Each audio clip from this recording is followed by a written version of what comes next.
Seorang pemilik rumah bordil melihat ada seorang pria berjas berdiri di depan rumah bordilnya. Dia bertanya, "Ada yang bisa saya bantu?" Pria itu menjawab, "Saya ingin bertemu dengan wanita bernama Mia." Pemilik tempat itu berkata, "Pak, Mia adalah salah satu wanita termahal kami. Mungkin Anda bisa memilih yang lain."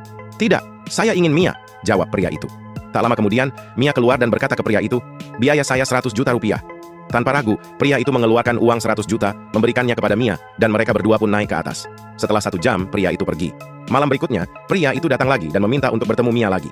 Mia sedikit terkejut karena biasanya tak ada yang datang 2 malam berturut-turut. Dia berkata, "Nggak ada diskon, harganya tetap 100 juta. Pria itu kembali menyerahkan uang ke Mia, dan mereka naik ke atas. Malam berikutnya, pria itu kembali datang dan membayar lagi seperti biasa. Setelah selesai, Mia yang penasaran bertanya, "Nggak pernah ada yang datang 3 malam berturut-turut. Dari mana asalmu?" Pria itu menjawab, "Saya dari Surabaya."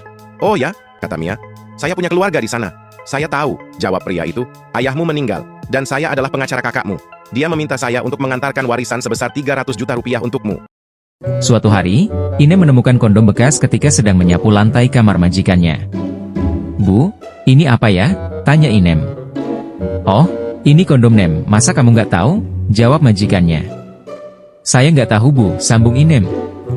"Ini bekas orang kalau habis bersetubuh." "Memangnya di kampungmu nggak ada beginian Nem?" lanjut si majikan. "Wah, di kampung saya kalau orang bersetubuh nggak sampai terkelupas gini kulitnya Bu," jawab Inem dengan polos.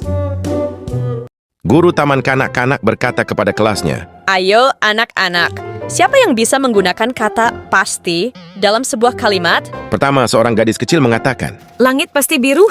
Guru mengatakan. Maaf Amy, tapi langit bisa abu-abu atau oranye.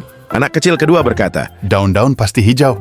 Maaf, tapi di musim kemarau, daun-daun berwarna coklat. Johnny kecil dari belakang kelas berdiri dan bertanya. Apakah kentut memiliki benjolan? Guru terlihat heran dan mengatakan. Johnny, tentu saja tidak. Oke, maka sekarang ini berarti saya pasti berak di celana saya. Seorang gadis kecil bertanya kepada ibunya. "Ibu, bagaimana asal-usul umat manusia?" Sang ibu menjawab, "Tuhan menciptakan Adam dan Hawa, dan mereka memiliki anak-anak. Dari merekalah semua umat manusia berasal." 2 hari kemudian, gadis itu memberikan pertanyaan yang sama kepada ayahnya. Sang ayah menjawab, "Jutaan tahun yang lalu ada ras monyet yang berevolusi menjadi manusia." Gadis itu bingung, lalu kembali kepada ibunya dan berkata, "Bu, bagaimana mungkin ibu mengatakan bahwa umat manusia diciptakan oleh Tuhan, sedangkan ayah mengatakan bahwa mereka berasal dari monyet?" Sang ibu menjawab, "Ya, Tayang, itu sangat sederhana. Ibu menceritakan dari sisi keluarga ibu, dan ayahmu memberitahumu dari sisi asal-usul keluarganya." Saya baru saja mendapat telepon, ada suara merdu mengenalkan diri dari asuransi. "Selamat siang Pak, boleh minta waktunya sebentar?" tanya si Seles. "Ada apa?" sambungku. "Bapak pergi dan pulang kerja naik mobil ya?" lanjut Seles itu. Dengan percaya diri saya menjawab, "Ya jelas." Sales itu kembali bertanya, "Bapak nyetir sendiri?" "Tidak, sopir yang bawa," jawabku. "Apakah sudah masuk asuransi mobil Bapak?" si Sales bertanya lagi. "Saya kira sudah, coba nanti saya tanya," jawabku semakin kesal.